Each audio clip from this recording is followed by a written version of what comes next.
Itago nyo na lang ako sa pangalang Kiko.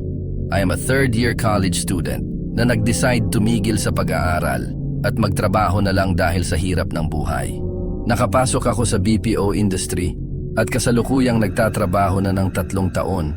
Sa loob ng 3 taon na iyon ay hindi na bago sa akin na makarinig ng mga creepy experience ng mga kasamahan ko. Itong aking kwento hindi ko alam kung talaga bang nakakatakot siya o nakakalungkot. May katrabaho akong taga-probinsya. Itatago ko rin siya sa pangalang Vincent. Matagal-tagal na rin siyang nasa BPO industry dito sa Manila. Dahil din sa hirap ng buhay at kinailangan magtipid, ay nakasanayan na niyang matulog sa sleeping quarters namin. Nakasanayan na rin namin na nandoon siya. Sa araw-araw naming pagtatrabaho ay hindi maiwasang makaramdam ng pagod. Bihira ako bumisita ng sleeping quarters dahil bukod sa marami palaging tulog, ay lamigin din ako at hindi ko kaya ang lamig ng aircon doon. Pero nung araw na hindi ko na kinakaya ang antok, napagdesisyonan kong matulog doon sa oras ng break time.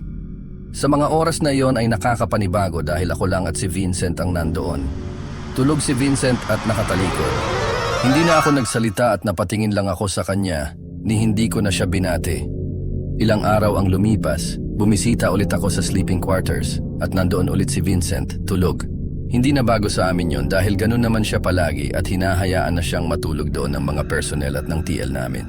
Kumbaga kilala na si Vincent doon. Ngunit makalipas ang ilang araw ay nakareceive ang TL namin ng call mula sa isa sa pamilya ni Vincent. Magdadalawang linggo na raw na walang dalaw si Vincent sa probinsya. Nag-aalala na raw ang magulang niya dahil sa isang linggo umuuwi si Vincent sa kanila ng 1 o 2 beses.